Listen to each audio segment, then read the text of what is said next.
La vie de l'imam al-Bukhari. Son nom est Abu Abdillah Muhammad ibn Ismail ibn Ibrahim ibn al-Mughira ibn Bardizbah al-Ja'fi al-Bukhari. Bardizbah signifie en persan le cultivateur. Il était d'origine persane et suivant la religion de son peuple. Quant au nom al-Ja'fi, il provient d'un clan arabe. Al-Mughitha, deuxième grand-père d'Al-Bukhari, s'est donné ce nom à titre de loyauté envers Al-Yaman, Al-Ja'fi, grâce à qui il embrassa l'islam. Il est né le vendredi 13 du mois de Shawwal en l'an 194 de l'Hégire, dans la ville de Bukhara, en Asie centrale.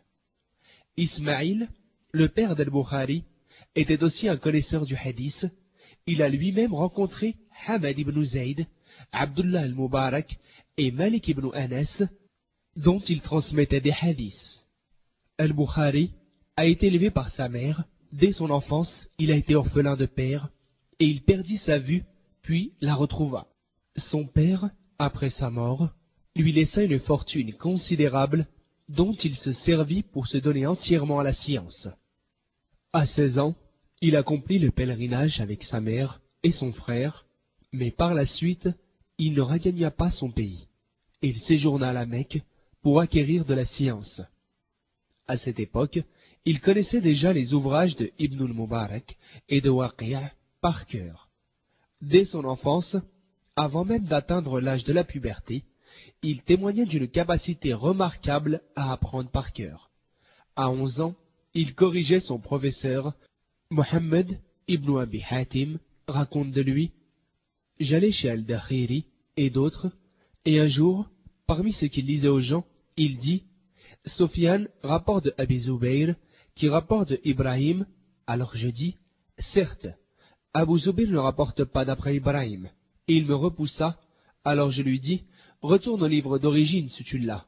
Il alla voir, puis revint et dit: comment est-ce déjà? Alors je lui dis: c'est Zubayr ibn Adi d'après Ibrahim. Puis il prit sa plume et corrigea son livre, et il dit: tu as dit vrai. Il jouissait d'une mémoire infaillible, de telle sorte qu'il pouvait se rappeler de ce qu'il voulait à tout moment. Hashid ibn Ismail raconte: Al-Bukhari fréquenta avec nous les savants de Bassora alors qu'il était encore un pubère. Il n'avait pas l'habitude de noter ce qu'il écoutait, et quand 7 jours ont passé sans qu'il ne change d'habitude, on lui fit des reproches à cet égard. Mais sa réponse fut: vous m'avez trop blâmé, montrez-moi ce que vous avez écrit. Nous avons montré à Al-Bukhari nos notes qui ont dépassé 15 000 hadiths. Puis, il les a tous récités par cœur, de sorte que nous avons corrigé nos notes d'après sa récitation. Il entreprit de nombreux voyages afin de répertorier les hadiths. Avant lui, les savants se contentaient des hadiths qu'il y avait dans leur ville et région, mais lui fut l'un des premiers à rechercher la science dans toutes les contrées. Il raconte: je me suis rendu 2 fois en Syrie, en Égypte et à Al-Jazirat al-Arab, et 4 fois à Bassora. J'ai vécu 6 ans au Hijaz. Quant aux villes de Koufa et Bagdad, je les ai visitées à maintes reprises en compagnie des connaisseurs des hadiths. Concernant la science du hadith, il était le mieux renseigné sur les chaînes de transmission d'un même hadith et les nuances possibles entre elles. Il a dit: je ne note aucun hadith rapporté par un compagnon ni l'un de leurs suivants, à moins que je n'ai une connaissance précise de leur date de naissance et de mort, ainsi que les lieux où ils ont vécu. Et il dit: je n'ai écrit que d'après celui qui dit que la foi comprend les paroles et les actes. Et il dit aussi: j'ai appris plus de 100 000 hadiths valides et 200 000 non valides. Il critiquait les transmetteurs avec beaucoup de précautions, craignant de tomber dans la médisance, ce qui met en relief sa prudence et sa piété. Il a grandement marqué la science du hadith défectueux, et sa connaissance approfondie a eu pour manifestation le Sahih d'Al-Bukhari. Il a mis 16 ans pour l'assembler, et c'est le plus grand et authentique livre rassemblé. il n'émettait pas un hadith avant d'avoir ses grandes ablutions et de faire la prière de consultation. Il dit « J'ai sorti ce livre de près de 600 000 hadiths ». Son livre contient plus de 700 000 hadiths avec les répétitions. Il est le premier à avoir combiné un livre avec des hadiths authentiques exclusivement.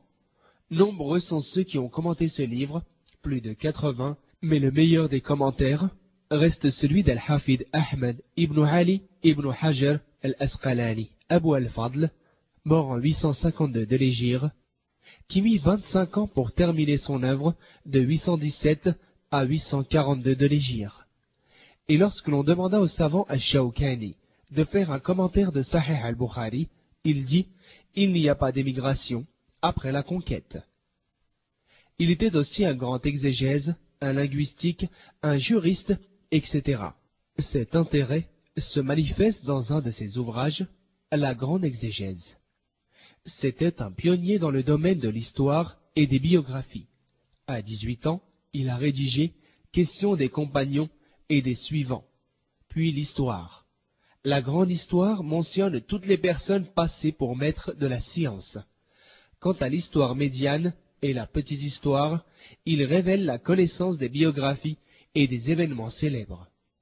Al-Bukhari a été contemporain de nombreux tabi'in, les suivants de la génération qui suiva celle des compagnons.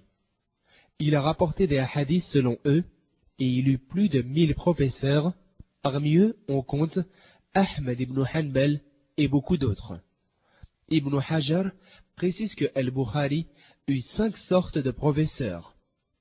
Ceux qui rapportent d'après les tabi'in, comme Muhammad Abdullah al-Ansari, ceux qui vécurent à l'époque des tabi'in, mais qui n'ont pas rapporté d'eux, ceux qui ont appris chez les grands élèves des tabi'in, comme Ahmed ibn Hanbal, ceux de sa génération, puis ceux qui font partie de ses élèves.